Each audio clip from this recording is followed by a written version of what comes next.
palavra, porque sem fé é impossível agradar a Deus. Você quer milagre na sua vida? Pare para ouvir a palavra. Salmo 81, estamos fazendo um estudo aqui há alguns dias, e é o 7º agora.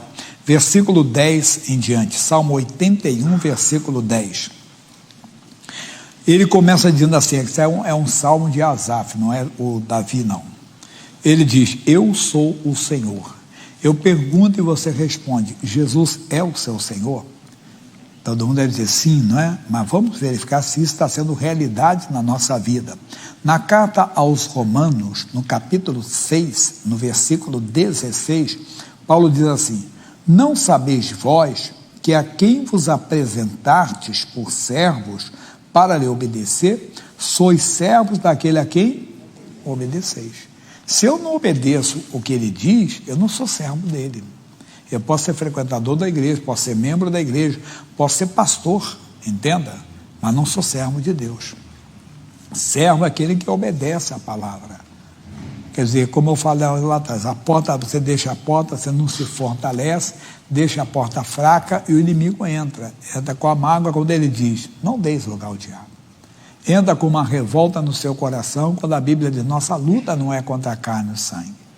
Deixa entrar o pensamento pecaminoso, quando a Bíblia mostra que ele conhece os pensamentos e as intenções do coração. Aí ele diz assim, eu sou o Senhor teu Deus. Se ele é Deus, nós devemos adorá-lo.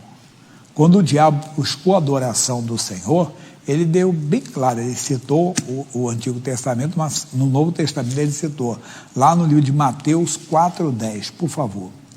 Mateus 4,10. Então disse-lhe Jesus, vai-te, Satanás, porque está escrito, ao Senhor teu Deus adorarás, e só a Ele servirás. E nessa vida tão agitada que estamos vivendo, você tem adorado a Deus? Qual o tempo de adoração?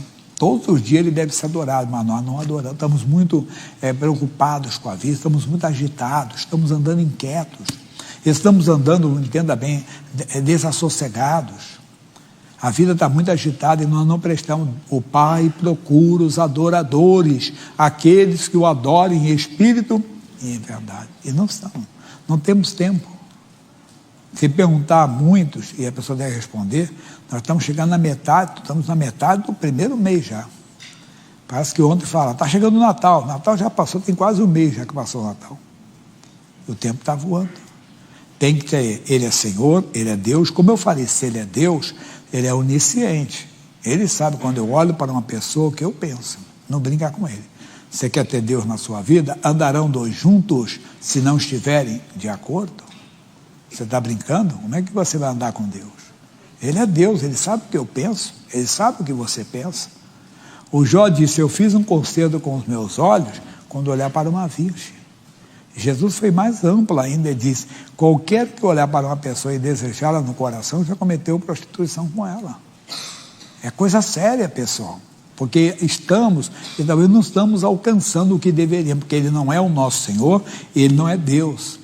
Então, Deus, ele deve ser adorado e nós devemos respeitar a sua onisciência, respeitar a sua onipresença. Ele está presente, você pode estar de fora dos olhos de todos. A Bíblia conta uma história, só vou contar rápido agora, que o pessoal de Jundiaí já vai, o pessoal da RIT daqui a pouquinho ficará com Jundiaí, e essa história dá não precisa ler, primeiro livro de Reis, capítulo 14.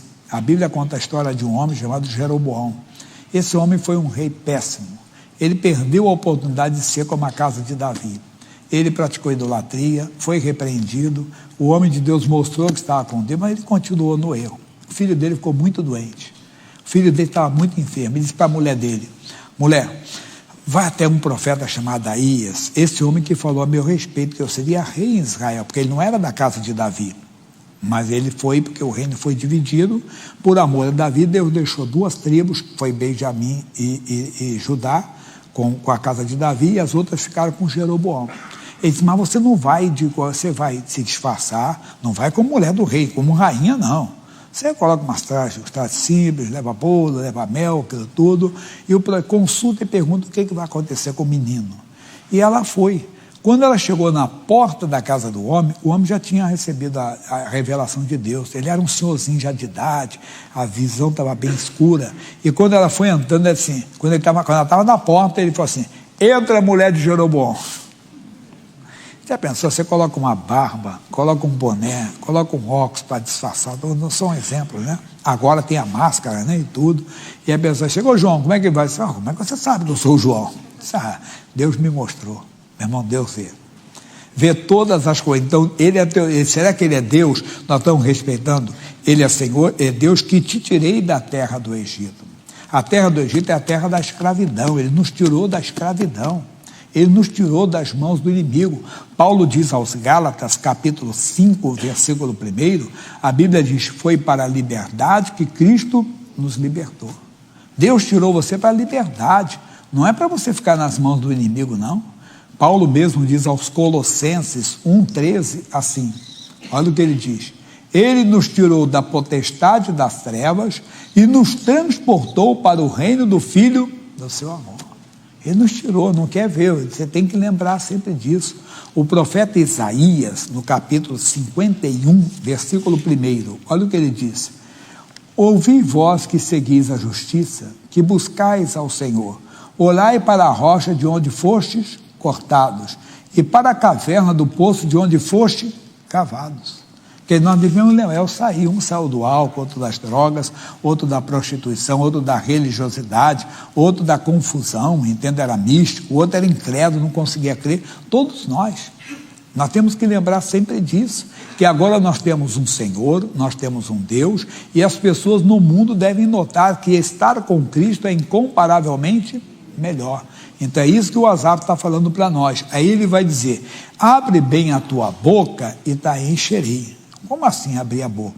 Para explicar o 10, eu tenho que ler o 11. O 11 diz: mas o meu povo não quis ouvir a minha voz, Israel não me quis. O povo de Deus tem que aprender a ouvir a voz do Senhor. Você tem que aprender a ouvir a voz da palavra de Deus. Ouvir. E quando você ouve, você abre bem a boca. Por exemplo, lembra da primeira parte? Que eu falei: os filhos são herança do Senhor. Então você abre bem a boca. Está amaldiçoado esse vício do álcool, das drogas, essa prática pecaminosa. Meu filho é herança do Senhor. Amanhã nada acontecer, você não fecha a boca não, abre bem a tua boca. Daqui a um ano que parece que não está funcionando, você abre bem a tua boca. O Isaac tinha uma promessa, uma declaração, que nele Isaac seria contada a descendência de Abraão. E esse relato bíblico, lá no livro de Gênesis, no capítulo 25, do versículo 19 em diante, conta que ele, durante 20 anos, ele orou para sua mulher Rebeca engravidar. Ela era estéril, mas ele tinha uma palavra. Então ele orou, ele abriu bem a boca, ele não fechou a boca. Quando você ouve a voz, missionário R. Soares sempre dá explicação: filha, você vai sair com o namorado, 5 para as 10, eu quero você aqui no portão de casa, tá bom? Ela chega às 11 horas. Minha filha, você não me ouviu? Ouviu? Ela escutou, mas ouvir é atender. Quer dizer, você ouve a palavra e atende. Não, meu filho então é herança do Senhor. Não abre, não fecha a boca. Você não pode fechar a boca. Pelas feridas de Jesus fomos sarados. Então não fecha a boca. Está amaldiçoada essa doença. Eu fui curado, verdadeiramente levou as minhas doenças e assim por diante. Quer dizer, quando você ouve a palavra de Deus, você não fecha a boca. Você abre bem a sua boca. Você vai abrir sobre aquilo que Deus falou, sobre aquilo que o Senhor Deus declara. Eu quero ver uma vida santa, mas não consigo. Não, a Bíblia diz que sem santidade ninguém verá o Senhor. Então eu quero ver, eu quero santidade na minha vida. Aí o diabo vai tentar fazer com que você não cumpra o que você falou. Vai trazer uma pessoa, vai trazer uma oportunidade. Está amarrado o demônio. Eu já falei que eu quero a santidade na minha vida.